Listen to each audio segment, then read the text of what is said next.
Jeff Rowe from Two Hacks Garage. Well, we're back in Kenny's Hack Shack, Mad Dog Kenny's Hack Shack, that is, and we're back on Kyle's 433 cubic inch Pontiac engine build.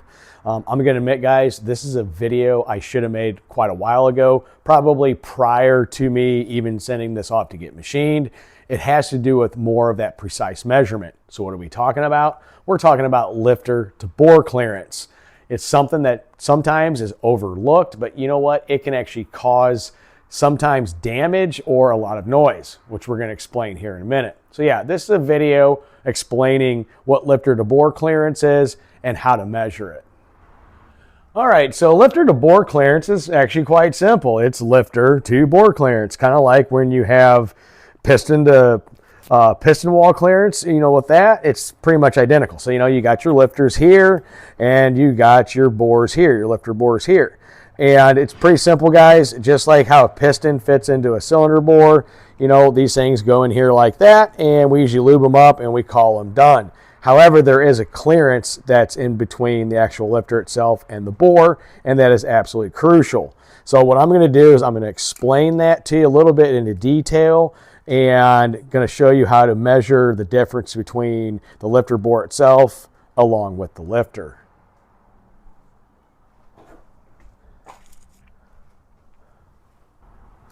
All right, guys, so this is actually not very overly technical description of this, but I did do a little bit of a diagram. And if you want to take a look at this a little bit, like here, this inner part here is, if you were to look straight down on the lifter like that, that is replicating that right there. And then this area on the outside is the actual lifter bore. So what we're going to measure is the clearance shown in here. And in order to do that, what you really need to do is you need to go through and you need to measure all of the diameters of your lifters. And this is a Morel unit. It's pretty high quality that I picked up from Butler Performance. And what I ended up doing, guys, is I did it two different ways. I ended up using a digital caliper that I use quite often for a lot of stuff, which is right here. And to just be more accurate, because mind you guys, these measured out, every single one of them was exactly 842 thousandths. And I did take that note, but every single one of them was identical. But what I did is I set up my micrometer here to the exact diameter of the actual lifter diameter down here on that. And then what you do from there is you're going to need a dial bore gauge. So here is my dial bore gauge here. And if you notice here, it's got a real small tip on it. That is to measure very, very small holes. So what I did is I took my dial bore gauge and I set it up on here. So if you were to look at this right here, this is the 842 thousandths. So I set this up at the diameter of the lifter itself. And then what I did is on my gauge here, when this is zeroed out, that is the diameter of that lifter, 842 thousandths. So mind you, if you look at this and this needle goes, when you squeeze it, like here on the bottom, you know, that moves.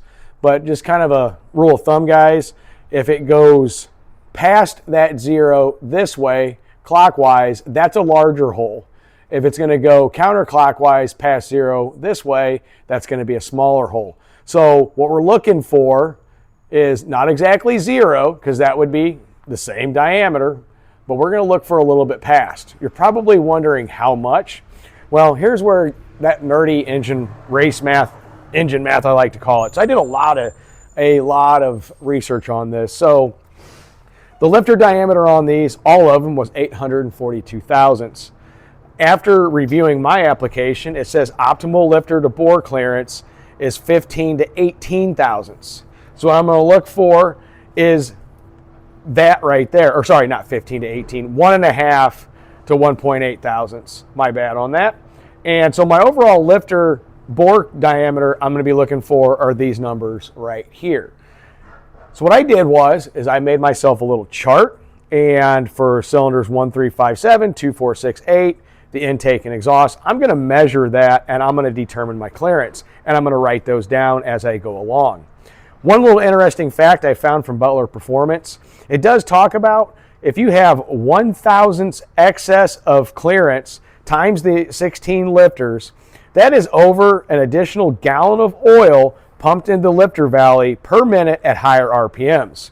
That right there, that can cause lifter noise, which you really don't want because it's annoying, and it's also the lack of oiling elsewhere. So just think about that, guys. At higher RPMs, if you have excess over this number here of 1/1000th of an inch, which is very small, that can cause at higher RPMs an additional gallon of oil per minute being pumped in. So if that's happening, you're not having oil in other places where you really need it. So this is why in the previous video I talked about proper oiling and stuff like that.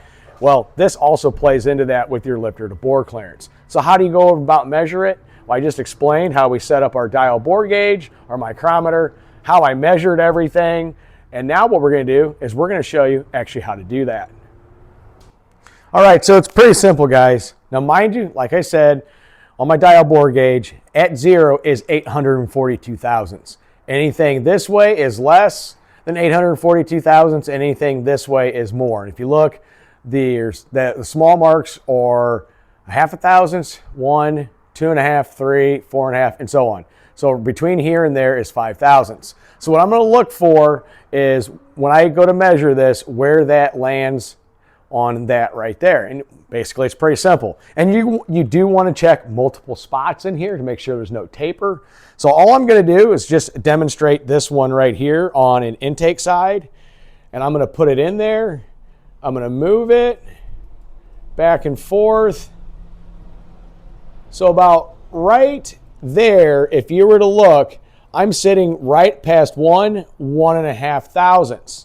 So right now I know I have 1.5 thousandths based upon that measurement of clearance. And if I refer to my sheet, I'm looking between 1.5 and 1.8 thousandths. So that right there, that one is within spec. Now, what I'll ultimately end up doing is I will go into multiple points with this towards the top.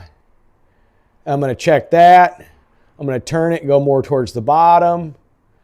It's a little bit more on the bottom, more on the 1.8 side. Mind you, there is an oil hole for that, so you want to stay out of that. I'm going to check this way. I'm going to check 3 or 4 points in each of these. You want to do that. So yeah, that's how you do that. So like I said, it's real simple. Once you get your dial bore gauge set up, you're going to look to see how much clearance is based upon that. Now, I got to do 16 of these. So what I'm going to do, guys, I'm going to put it on time lapse and I'm going to start recording all my numbers.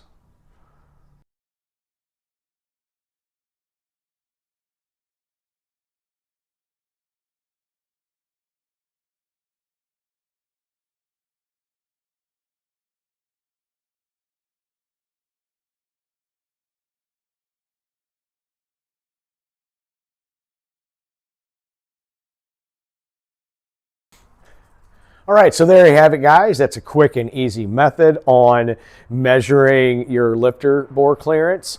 You have to have some specialty tools, and you got to kind of brush up on that engine nerdy math.